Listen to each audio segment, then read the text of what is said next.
माननीय सभापति महोदय को मैं धन्यवाद देना चाहता हूं कि आपने मुझे महामहिम राज्यपाल के अभिभाषण पर बोलने का मौका दिया।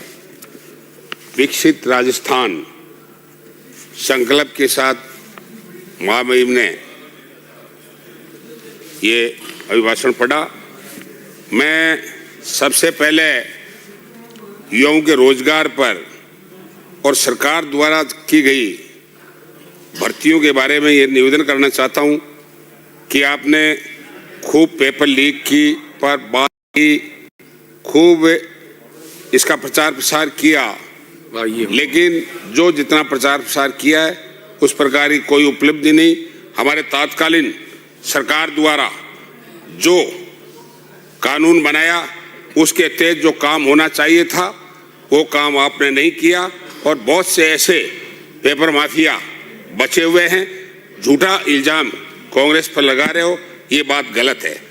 नंबर 2, आपने ये कहा है कि हमने 1 लाख युवाओं को नियुक्ति दी। ये हमारी तत्कालीन कांग्रेस सरकार की समय पाइपलाइन में थी और विभिन्न लिटिगेशन के कारण ये भर्तियां पूरी नहीं हो पाई, उसकी आप वही लूट रहे हो।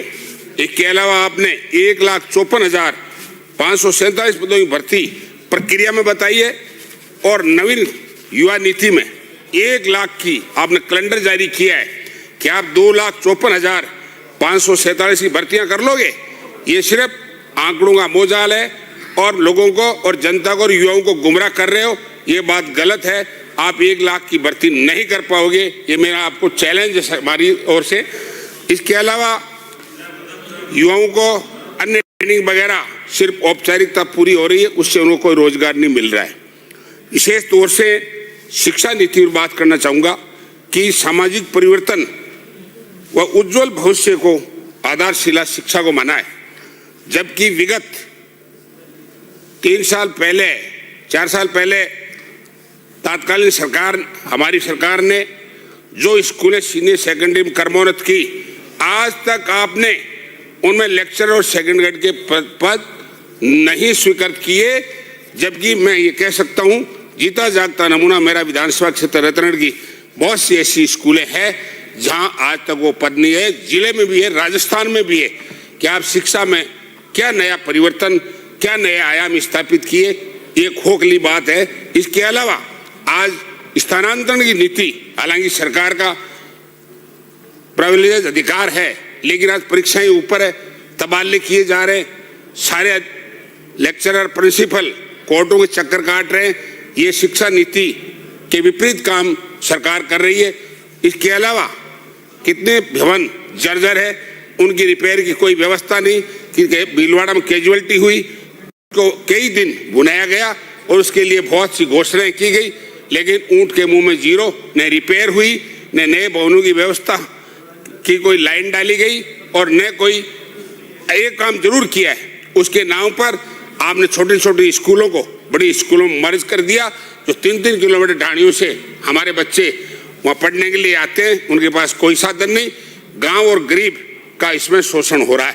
ये आपकी शिक्षा नीति है।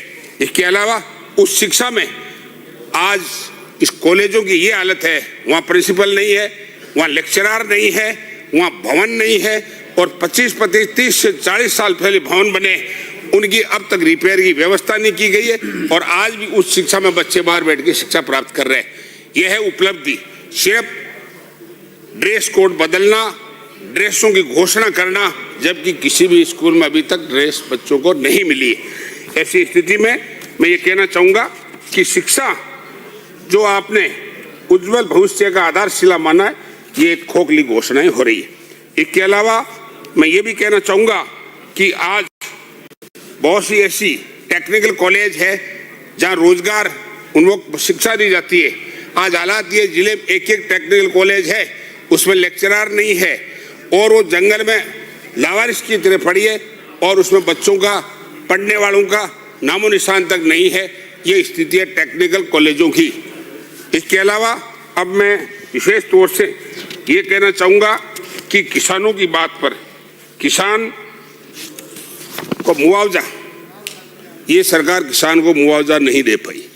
2021 का मुआवजा निरस्त किया। 2023 फसल का मुआवजा अभी भी खरीफ का बकाया है। इसका हमारे जिले में आंदोलन हुआ जिसमें सारे हम विधायक थे, हमारे MP साहब थे और शिक्षा मंत्री, ये कृषि मंत्री जी की यहाँ मीटिंग हुई कृषि भवन में और ये तय हुआ स्टेक की बैठक में ये सारी कार्रवाई कर दी जाएगी। आज 3 महीने हो गए, कुछ भी नहीं हुआ।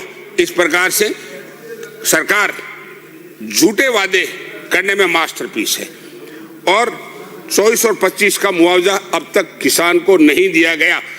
3,000 रुपए की मुख्यमंत्री किसान निधि, 3,000 रुपए देने से किसान की बेबूदी नहीं बढ़ सकती, ये बात गलत है।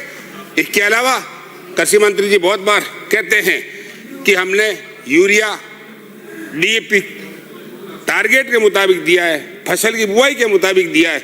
मैं ये कहता हूं कि मेरी विधानसभा क्षेत्र पूरे चूरू जिले में लंबी लंबी कतारें लगी है और किसानों ने मजबूरी से हाईवे जाम किया है और 2,500 रुपये में लास्ट में ब्लैक में खाद DAP खरीदी है, यूरिया खरीद रहे और हम कह रहे हैं किसान की बेबूदी। किसान धरती का पुत्र है, धरती सिर्फ चीर करके अपने लिए अनाज की व्यवस्था करता है।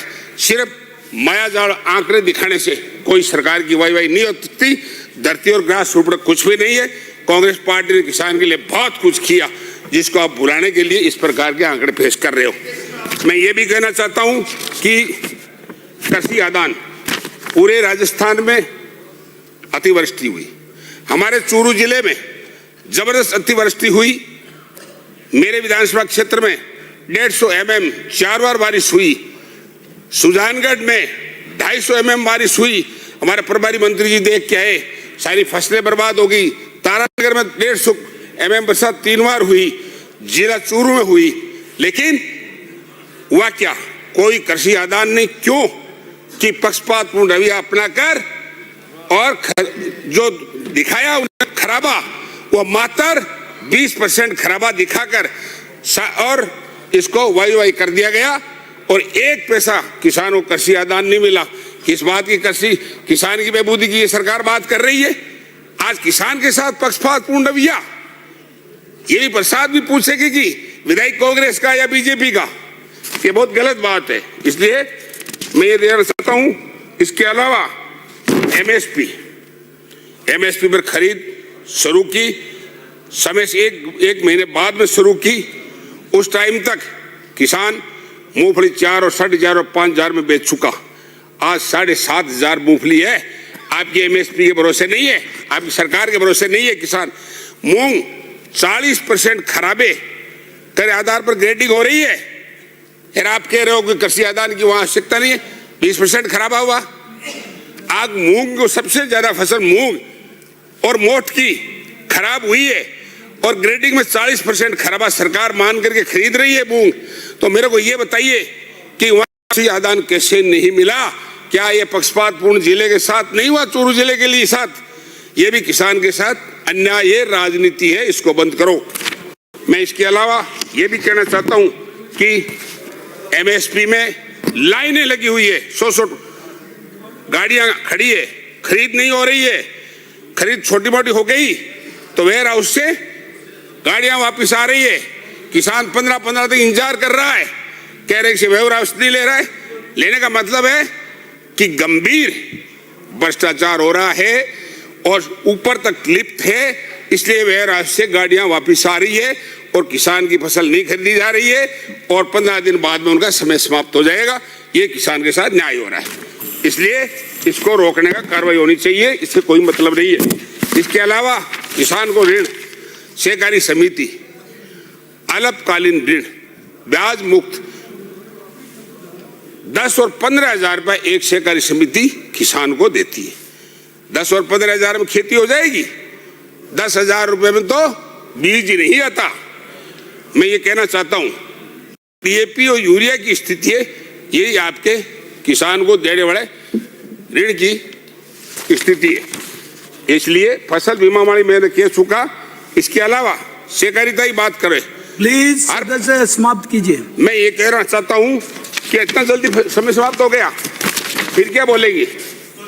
अब अगले महानरेगा, बोलना। मेरी बात सुन लो। महानरेगा में 2.5 साल हो गई, आज तक पंचायतों को भुगतान नहीं किया आपकी सरकार आने के बाद में, और उसका महात्मा गांधी को आप ग्राम स्वराज्य के उदाहरण की बात करते हो और उन्हीं का नाम हटाते हो। अभी कह रहे राम जी आपसे ज्यादा हम मानते हैं, आप राम जी करके गांधी जी को बुलाना चाहते हो। मेरी बात सुन लो, 1 मिनट। श्री कुलदीप जी, मेरा कहने का मकसद है कि इस प्रकार से 60 और 40 के आधार पर आप ये नरेगा चलाना चाहते हो। 40% पैसा राज्य के पास होगा और नई ये नरेगा चलेगी, और ग्रामीण मजदूर के साथ ये भयंकर अन्याय है। इस संशोधन को वापस लिया जाए। आप जब पेंशन नहीं दे सकते, समय पर भुगतान नहीं कर सकते बकाया पेमेंटों का, और आप 40% राशि दे करके और स्टेट में नरेगा चला दोगे, इस प्रकार ये ग्रामीण जनता के साथ अन्याय है। इस संशोधन को वापस लिया जाना चाहिए। चलो ठीक। इसके अलावा ये भी कहना चाहूंगा कि चूरू जिले को यमुना का पानी मिले, कब मिलने लगा था, जब सरकार आई उसने से मिलने लगा। अब तो डीपीआर तैयार नहीं हुई और ये भी तय नहीं है कहां जाएगा कहां नहीं जाएगा, सिर्फ आंकड़ों का जाल है। माननीय सभापति महोदय, इसलिए मेरा निवेदन है, आपने मुझे कि महामहिम राज्यपाल महोदय के अभिभाषण पर बोलने का अवसर दिया है, इसके लिए मैं आपको बहुत बहुत धन्यवाद देता हूं।